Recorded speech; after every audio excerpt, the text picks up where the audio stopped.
Welcome to the Stressless Eating Podcast, where we help diet-obsessed and food-crazed women break themselves out of the food and body prison, end the dieting madness, and take control of their health for good.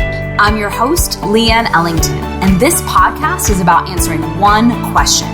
How can you heal your relationship with food and your body and take a practical approach to this whole self-love journey? But without all that restriction, obsession, and shame, and without needing years of therapy to do so. If you want to know the answer, you're in the right place. All this information is 100% free, so please subscribe to and review our podcast. Hello, ladies, and welcome back to the Stressless Eating Podcast. And I'm just so excited to have our guest here today. I have the privilege of just having amazing friends that are just super gifted and skillful in very specific areas of human development, human potential, the health side of things, the emotional side of things. And today's no different. One of my dear friends, Kate Mansfield, is here today on the podcast. Hi, Kate. Hey, Leanne. Hello. And she's got a way cooler accent than I do. So she's coming over from the London area of the UK. So she is a love and relationships coach for women specifically, but also the way I describe her is like really it's so much self-worth and identity work that she's doing with these ladies. So first, I'd love for you to just kind of share a little bit about yourself, who you are, what you're up to in this world, how you came to be the version of yourself that you are and the amazing work that you're doing with women. And then we'll get into our topic at hand. Absolutely. Well, thank you for inviting me. And yeah, it's so cool to be here with you. I know we talk about this stuff all the time, so it's great to be able to share it, right? With absolutely. And I know we're both on that mission, so that's really cool. So yeah, God, I mean, I've struggled with, actually with food and with love since I can remember, as a young child. Like I remember carrying a lot of weight and carrying a lot of pain, inside me, and always struggled with relationships, with boys. As a teenager, I didn't date. I was like chronically shy. Interestingly, I think I'm an introvert, although I think I have developed that side of myself to be more extrovert. But as a teenager, I was actually quite, overweight, had a lot of food issues and love issues. And, what's really cool today, I think that we're going to talk about is how the two things kind of intertwine and are essentially like underneath it all is the same stuff, which is, as you touched on, about self-worth and feeling lovable and also fear of connection and fear of intimacy. Right. So, and so how I came about being a love coach is a very long story. I'm going to try and just touch on some of the main points of it because I could be here for hours talking about it. It actually happened by accident, if I'm honest. But I now realize it's like the perfect career for me in that sense, because of what I've been through on my own personal journey and my own personal struggles. And so all through my teenage years, I was kind of terrified, really, of relationships, of intimacy with men. And I ended up choosing pretty much very dysfunctional relationships that I could hide in with men who were very broken and needed me to kind of fix them and be like in a kind of motherly role. And I can see now my own like intimacy avoidance at play throughout my whole relationship history in one form or another, like those roles that I took. And then I think that I definitely used food as a substitute for love my whole life. So as a child, I remember, I didn't really get my needs met from my parents very well. I won't go into all the backstory of that, but, for whatever reason, and bless them, they did their best, but, they were not available. So I kind of ate, to get to, I guess, stuff down those feelings, but also to like fill myself up and to feel, just to stop the pain, I guess, of that, right? And the suffering. And then actually, as I got into being a teenager and in my early 20s, that the food pattern in many ways got replaced with men, and sex and love kind of fixed me and filled up that hole in a dysfunctional way. And, through my life, I guess I've bounced between the two. Like, when I was in periods in a relationship, I had less of a need for food. And then, subsequently being single would trigger often my kind of food issues. And so it's really fascinating even now making connections, just talking about my history. But I would say sort of sex and love relationships, romantic relationships were in an overt way, much more problematic for me than my food stuff. Like I could kind of hide the eating issues and my weight went up and down, but it was like manageable on a surface level. The relationship stuff for me imploded like in a much more dramatic way. And I guess my first kind of rock bottom around that stuff was when I had my son when I was 30, and he changed my life completely. And, you know, my relationship with his dad fell apart. And so that was my first kind of point where I realized I needed to get help around my relationship issues. And at that point, I actually, you know, I went into therapy, I went into recovery, 12-step recovery work, and started kind of working on myself from there. So that was like 20 years ago now, I guess. And since then, before I did this job, I worked in the media, I worked in film and TV. And then I had a subsequent series of really bad relationships that ended, and eventually kind of had another kind of like whole rock bottom breakdown where I was like, I've got to change my whole life, you know. And I had some coaching, and actually that really changed things for me in a dramatic way. And that was, I guess, about 8 years ago. And so at that point, I decided to also change career and train to become a coach. And that's when I started coaching. And actually, I trained initially as an executive coach, and that was my plan. But as I was training, I just got single people like coming to me one after the other, and they're like, "I want to talk about my love life," and I'm like, "No, I want to talk about your business," and they're like, "No, I want to talk about my dating," and I'm like, "Okay, well, all right, I guess, you know." And then, you know, I found I really had a gift for helping them to kind of understand what wasn't working and to, you know, heal them and coach them through. And they started getting great results. And so that's kind of how this came about. So in many ways, I feel like it chose me, as opposed to me sitting down thinking, yeah, I think I'll become a love coach. You know, it was definitely a part of my journey and something that kind of really came to me, if that makes sense. Absolutely. And I think, you know, the people that I think about in my life that stood out, that have helped me the most, like they were their own, they experienced their own struggle and suffering first. And when you're in that kind of pain, like you'll stop at nothing to find a solution. And it's so much easier than somebody who's, you know, been happy their whole life or been in love, you know, ever since they can remember, and then teaching how to, you know, get into a healthy relationship versus somebody who's been through the darkness, been on the other side, and can help you, you know, see what it's like to get through it. And I know just from our friendship and watching the case studies that you've done with your clients and experiencing the wins that you've had with your clients, like these are just massive breakthroughs. Women that like have really a lot of traumatic stuff in their life that you're not taking them down the road of, you know, unhashing all this trauma. You're getting very right now solution focused, really identifying what's keeping them stuck in the stories and the narratives that they're in right now, and really giving them those breakthroughs. And it's so cool for me to watch. And selfishly, I've gotten to benefit as your friend. Like, you know, when I've had things come up, I'm like, hey, what are your thoughts on this? And your wisdom is just so beautiful. So that being said, if you were to kind of bottom line, like what is the process that you take your clients through right now to help them really discover who they are, discover those toxic patterns, and really break through decades of these patterns in it's 12 weeks, right? Yeah, absolutely. And you know, it's been a big part of my journey, I think, to realize that, you know, healing work doesn't have to take years. You know what I mean? Yeah. That, you know, my healing took years, but it doesn't have to be that way for my clients. And, you know, one of the things that I think I've become really, really good at in my work is helping women to really get in touch with the self-love deficit and the self-abandonment patterns that they inflict on themselves. And so for me, step one with my clients is really about self-ownership and stepping out of victim mode and understanding that, you know, these bad relationships don't just happen to them, that actually they are playing an active part in creating them. And that is mind-blowing to a lot of my clients.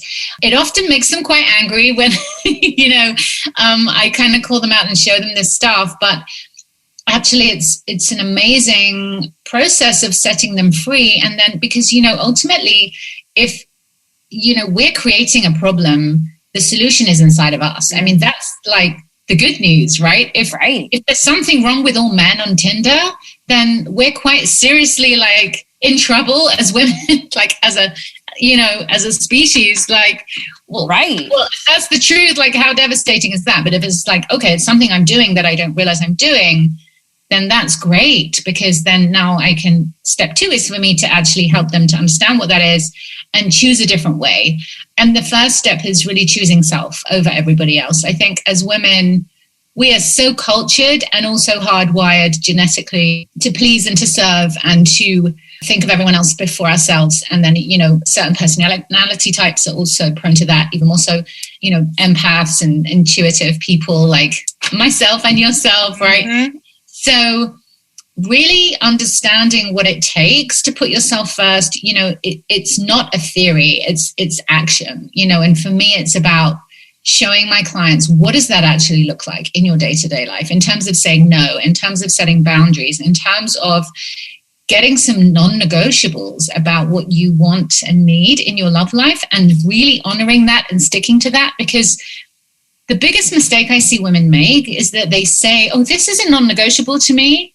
And then a cute guy comes along and that non-negotiable just dissolves. It's like, it becomes like a mist and it just floats away. And it's like, oh no, but this, oh, but he's that. And it's like, okay, but that's not a non-negotiable. And so, if we can't honor ourselves and prioritize ourselves, then how on earth are we going to ever teach a man how to do that? And the bottom line is, I do believe men need us to teach them how to treat us, and we need to be very clear and very direct. And again, I think as women, we often assume that men should know this stuff. To some extent, a healthy, emotionally available man does and will, but he won't do it if we're not, giving that to ourselves, if we don't understand what that looks like in terms of learning to stop abandoning ourselves and, self-value, self-worth, self-love. For me, is very much a series of daily actions and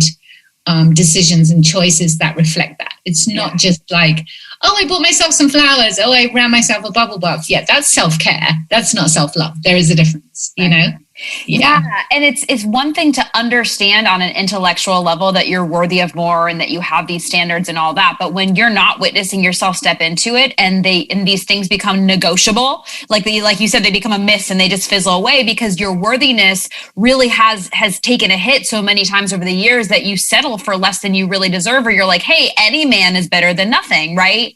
And so really it's about experientially understanding. And like you said, it's a verb. It's not just a noun. It's got to become this behavioral approach to practicing it. You can't just learn it and through information, you have to intellectually experience this. And that's why, you and I have aligned so much, because even though we're kind of, focusing in different directions in different areas, a lot of the same principles apply.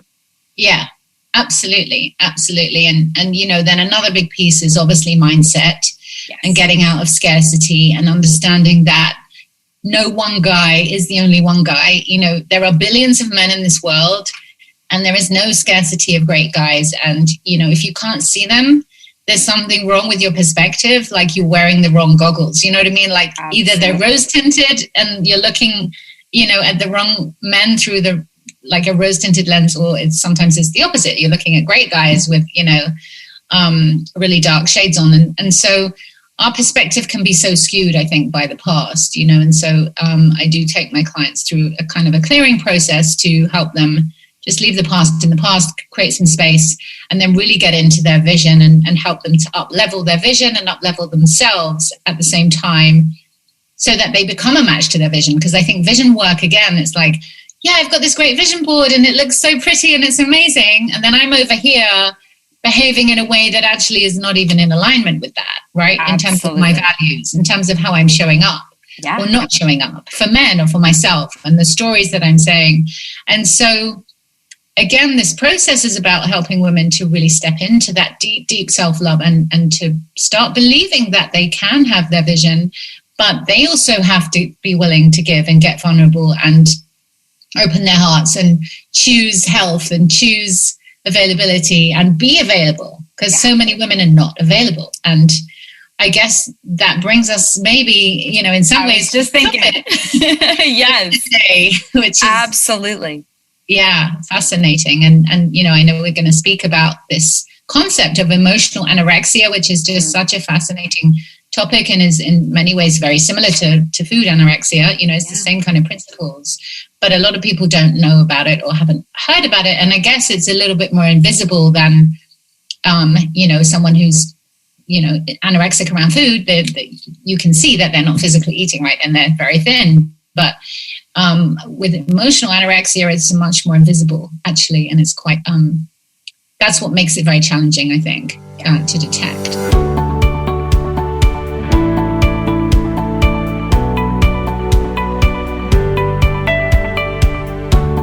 Yeah. And it's so cool what you're just saying, about the vision-based stuff. And most people think like, oh, I'll just like create my vision and decide what I want. But if in reality, your brain and your self-worth is saying, you know what, like that's all fine and dandy, but like, I don't really believe that, or it's such a far stretch for your self-image to conceive of being able to receive, you're not going to be able to receive it. And that's where, again, it's when you're not emotionally available to yourself, or when you are emotionally starving yourself. Again, all of this, goals-based stuff that a lot of people are teaching, it's almost meaningless. I'm not trying to like go all doom and gloom, but it really can be a waste of time and actually set us back, because then we think like, great, here's something else that didn't work for us. So very, very appropriately kind of winding into our topic, this concept of emotional anorexia. And, we were talking about this before because you have such a unique spin on it and it's very three-dimensional, but according to abandonment.net, because really there's emotional abandonment that takes place in this too, but they had a really interesting definition of it, like a more clinical definition, which was that emotional anorexia it says underlying emotional anorexia is fear of abandonment, a universal primal fear that can become powerful enough to cause your primitive emotional brain to erect involuntary defenses aimed at protecting you from emotional harm. For emotional anorexics, this means avoiding closeness. Now, that's a big deal. And this is a term that's not really talked about very much. It comes up all the time in the work that you're doing. And like you said, it is invisible. It's not something that you can physiologically see and detect or label it as, whoa, that's emotional anorexia. And that's why I think it's really powerful and important that we bring this topic to light and give people the awareness that this actually exists. So would you just kind of first speak into emotional anorexia, and then we'll talk about how it kind of shows up and how it relates to the gals that are listening to this episode? Yeah, absolutely. And the definition you gave is perfectly great. I think just to stack on that really, in my work, especially in the love sense, it's a way of distancing yourself, not only from, harm from other people, but actually, even more so distancing ourselves from love, right? From receiving anything. So it's like, there's such a deep fear of other people, of intimacy, of being seen for who we really are, that, we adopt a series of behaviors, of coping strategies, putting walls up, getting busy. We'll talk about kind of the symptoms in a minute and how it shows up so people can kind of spot it. But it's basically, it consists of not doing. And so that's what makes it invisible, because how do you stop not doing something? It's like a head twist, right? So, when we think about the flip side of it, which is kind of love addiction or obsession, it's in a way much easier to deal with clients of mine who have that, because that shows up as maybe chasing men, dating lots and lots of men, and kind of, it's a more obvious set of behaviors that you can kind of ring fence and say, okay, well, just stop going on his social media, stop chasing guys, don't text first. You can use strategies in some ways to kind of contain that. But when someone has emotional anorexia and they're not doing stuff, often they construct a series of justifications around that as well, right? And so it all seems very normal on the surface. So it's like, yeah, but I don't have time to date because I have to go do the kids and then go to the gym and then I have to work. And, so busyness is one of the worst kind of aspects of it that is very socially acceptable and is a perfect avoidant anorexic strategy to just keep yourself separate, right? Yeah. And to keep yourself sneaky away. Because when you are in that hustle and busy mentality, it often becomes a badge of honor, which you can use to validate your worth and be like, oh, it's actually a good thing that I'm not dating because I'm so busy, and I'm going to hide behind that. And we can actually, it can be really confusing. Well, absolutely. And, what's really, really sad, though, is that, and we need to kind of awaken to the fact that when we're doing that, we are not experiencing the giving and receiving of love that is so precious, to human life. And it's just, often it's why women come to me, because, I think eventually even though, one of the aspects of anorexia is that we get very disconnected from our emotions, right? So it's like almost putting everything in a box and kind of compartmentalizing our feelings, right? Again, as a kind of way to cope. But actually, for most people who have it, there's just in those quiet moments, the pain does start to kind of kick off, or, we have an awareness of this deep, deep pain and loneliness that is underlying somewhere, right? Because we're just not meeting our own needs, we're not getting our needs met from other people, and we are avoiding, and as we all know, when we avoid, you can never really rest. There's always this kind of just thing in the background that's like niggling at you that needs addressing. And, essentially it can be addressed and it can be healed. Absolutely. But it's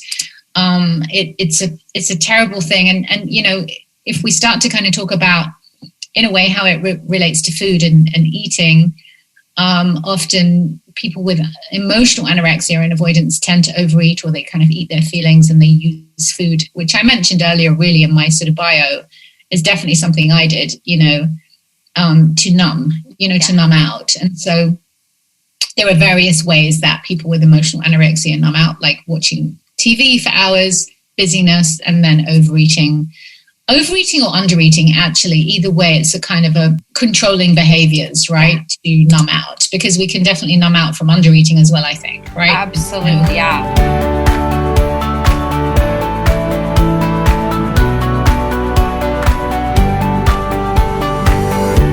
Yeah, and you mentioned a couple of really interesting things and a distinction. First of all, is that distinction between when you're kind of obsessed or preoccupied with love and that love addiction side of things, and that, moving into codependency and all of those ways of being, versus the opposite of like straight up avoidance.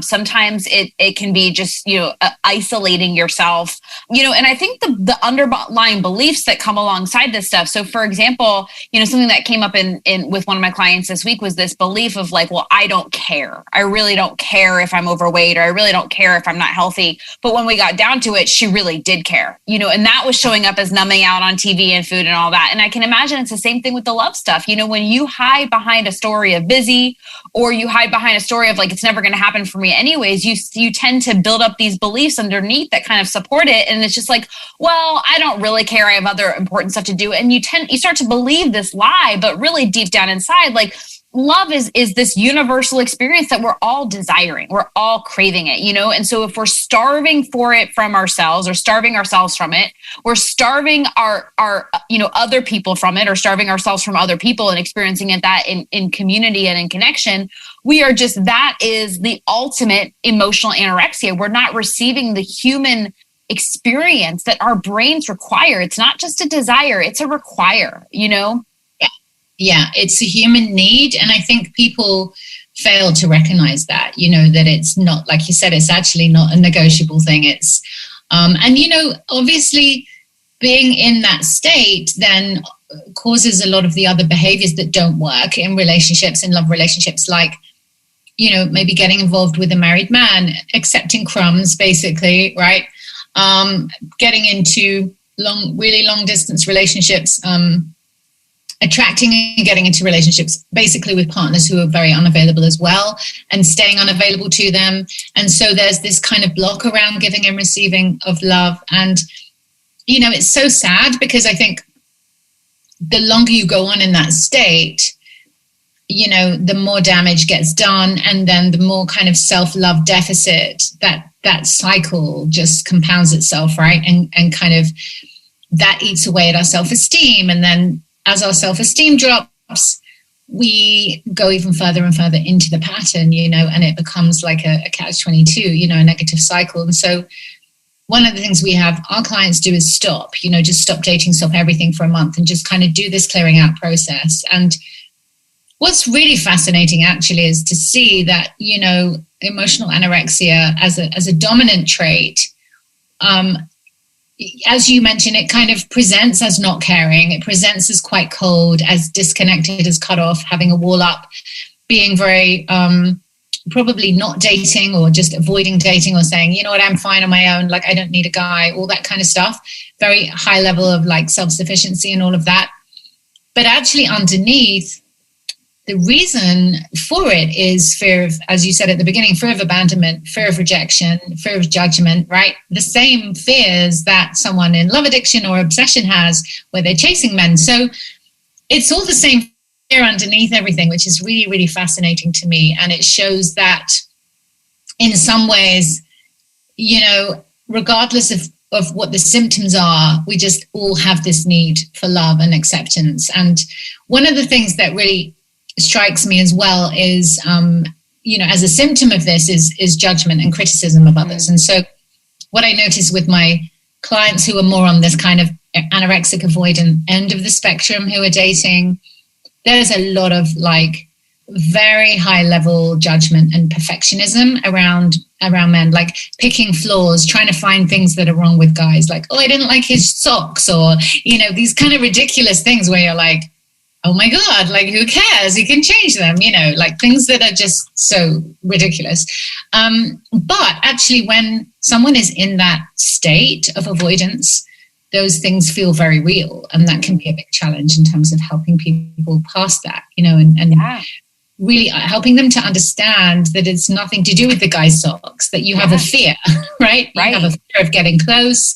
You have a fear of getting hurt. You have a fear of betrayal, all the things that maybe you've been through in the past.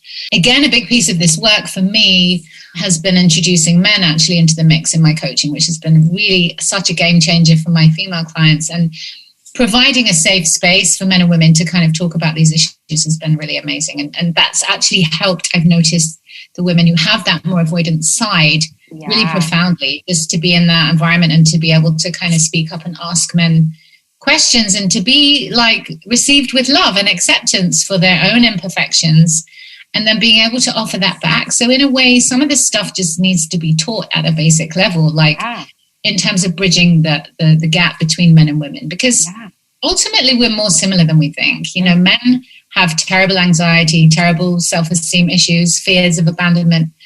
Men are very emotional as well. You know, we think that they're not, but they are also very sensitive and terrified of, you know, sometimes being rejected or whatever. So it's just great for women to understand that, I think, as well. And men also suffer from these issues, you know, with food and with love. So it's just something I wanted to say there for the women watching, but it's just great for women to understand that, I think.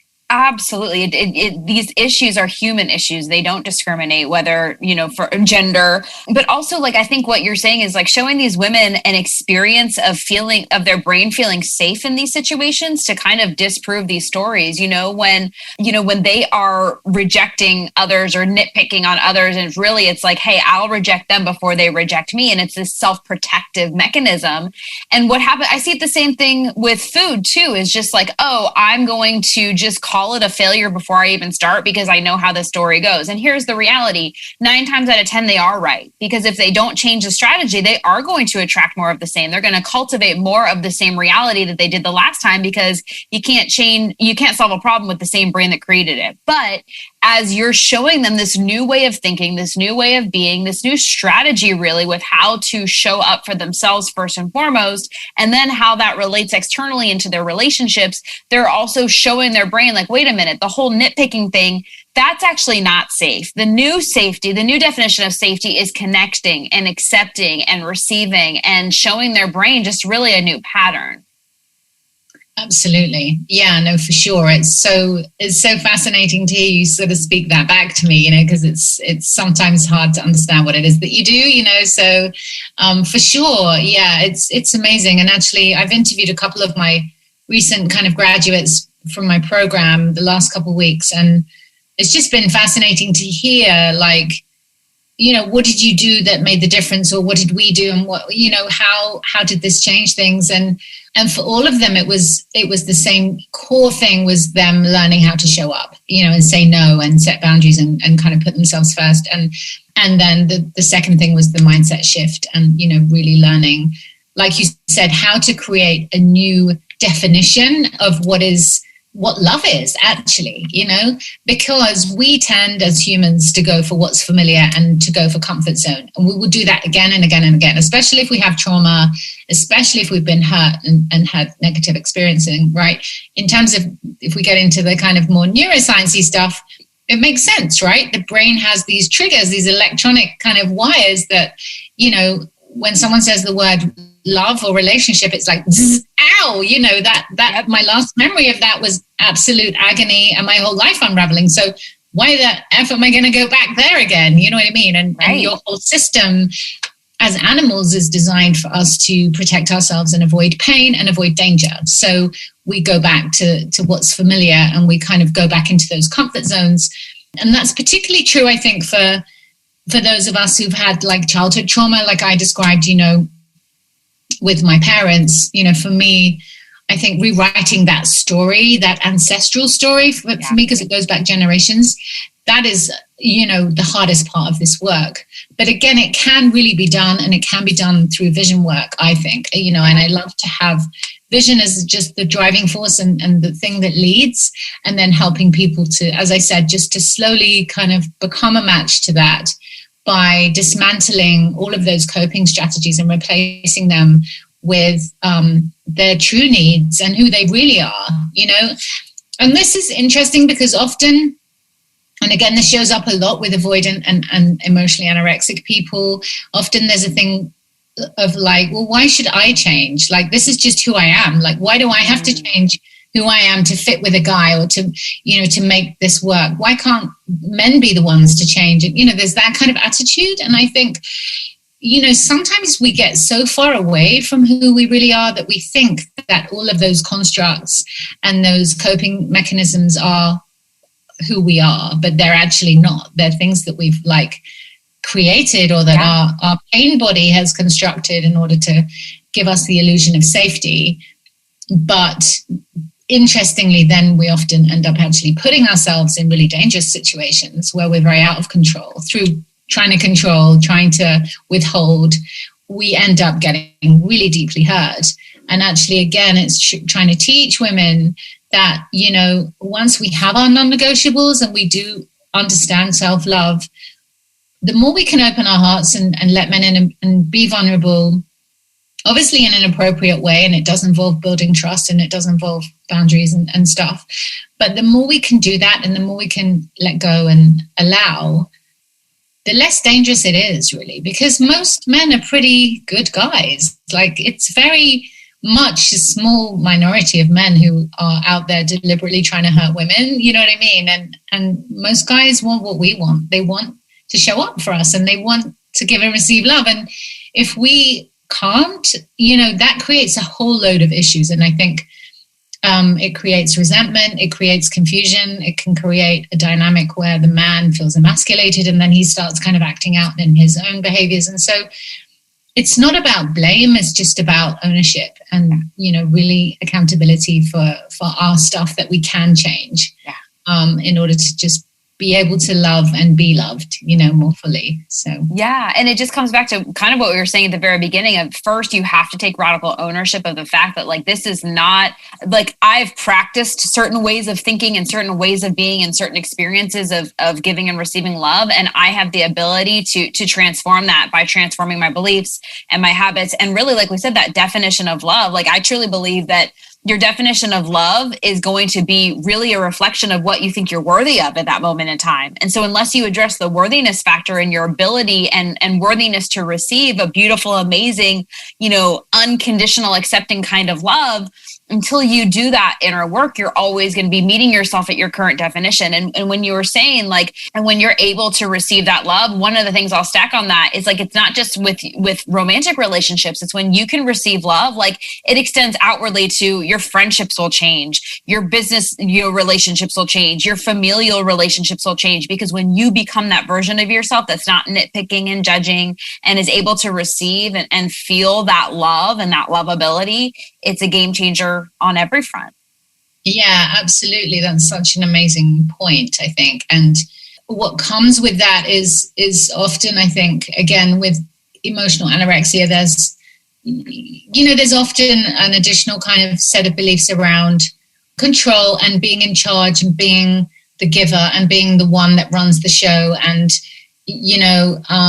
not allowing anyone else to kind of take any responsibility for anything. So kind of holding that space of like hyper responsibility for other people, but it's not good and it's not healthy. And, at some point that will come crashing down because you will burn out. Everybody is human and we have our limits. And so it's such a great thing to, really try and address these issues before it gets to that place, because then we're getting into like severe health issues and weight issues as well, which, the thing kind of spills over, like I said, either in chronic undereating or chronic overeating to kind of keep ourselves safe and, to try and fill ourselves up. But the problem is it's never enough, right? So it creates that kind of bottomless pit where, however much chocolate we eat or however many kind of dates we go on or whatever it is, it's just never right. It's never enough. We never kind of feel that feeling of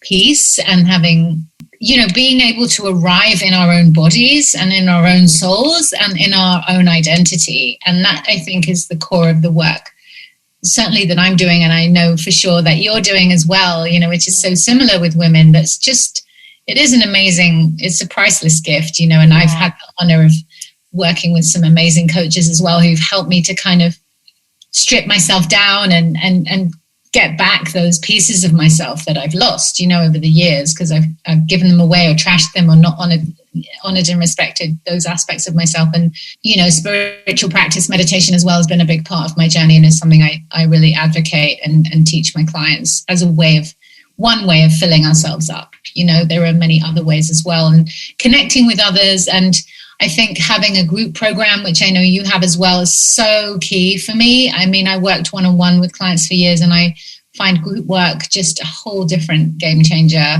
in terms of learning from each other, filling each other up, helping each other, really learning firsthand in the program how to give and receive to each other as women, because we can also have a lot of resistance to that.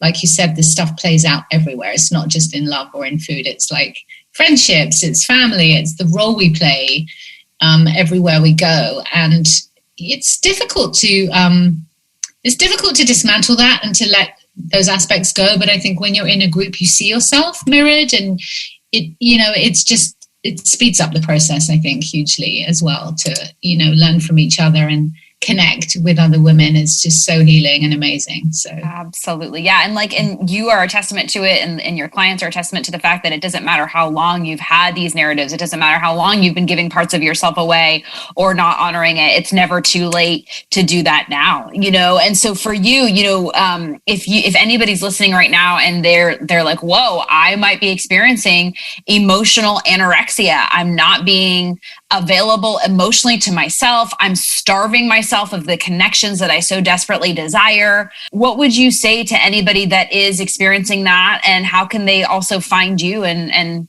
follow your work? And I would say, book a call with me. Happy to, spend some time, helping you out with that, just to identify, what is going on and all of that. So you can find me at katemansfield.com. On my website, you can book a free call that way. Yeah, I'm happy to kind of recommend some reading as well, additionally around that for people who contact me. So yeah, really happy to help and to, give people personal feedback, because there's a range of issues, I think, around this topic. And it does really need addressing. It's amazing to be able to talk it through with you and, really get under the hood with it, Yeah. So. Absolutely. Well, katemansfield.com, we will go ahead and link that in the show notes. I know you have a very informative webinar as well that they can watch, and book a call, ladies, because all of your individual experiences it's not cookie cutter, one size fits all, So, well, thank you so much for being here. Anything else that's coming to your mind before we sign off about this topic, about anything that you want our listeners to know or be aware of or hear? Yeah, I mean, I would say, don't lose hope. If you've listened today and you've thought, oh my God, that's me, and you feel like that horrible feeling of, sometimes when we come out of denial, or we kind of, because we will normalize who we are, right? We normalize our coping strategies and our patterns, and that's what enables us to keep doing them. But what I would say is there's so much love available to you in this world. There's so much self-love, love of women and yourself and other people, and connection. You know, just from my own personal journey has been a really painful learning curve for me, from kind of isolation, that self-isolation, into connection. But it is the biggest gift anyone could have. And it for me, it goes way, way beyond having loads of money or having success or, you know, all those things that I used to lean on to supplement or, to replace just this feeling of connection to myself, to source, universe, God, whatever that means to you. And to other human beings. And so don't suffer, ladies, really do reach out, because we only get one life and it's not that long. So, don't stay in that place. It's a horrible place to live. Absolutely. And the whole it does get bigger. It doesn't get filled with food and hustleness and busy and achievements and accomplishments. It does, No. It's a hole in the brain. So absolutely. Yeah. Well, thank you so much for being here, for taking time out of your day, bringing up, this really powerful topic that, like I said, it's really not spoken about. And I think, these ladies need to be aware of it. And I think we all have the capacity to lean in one way or the other. And this emotional anorexia is something that, again, once we see it, you can't unsee it, and you can have the awareness to get the help that you need. So thank you so much for being here. We appreciate your wisdom and your truths. Well, thank you for asking me, and lots of love to you and to all your viewers. So thank you. Absolutely. Awesome, ladies. Thanks for tuning in, and we will see you on the next episode. Thanks for tuning in to today's show. If you like what you heard and you're interested in breaking out of your own food, body, and diet prison, here's what I want you to do next. Head on over to stresslesseating.com. That's stresslesseating.com, and sign up to watch the Stressless Eating webinar, where I'll walk you through the exact 5-step game plan my female clients use to conquer emotional eating, self-sabotage, and finally heal themselves from the restrictive all-or-nothing diet mentality for good, but without obsessing or spending years in therapy to address it. I've laid it all out for you there in 5 easy steps. Remember, healing your relationship with food and your body does not happen by itself. You need expert guidance to make it happen, and we've helped clients all over the world take back their power from the food and find true and lasting freedom, while enjoying life and warm chocolate chip cookies along the way. To see if we can help you do the same, head on over to stresslesseating.com. I'm Leanne Ellington, and I'll see you next time.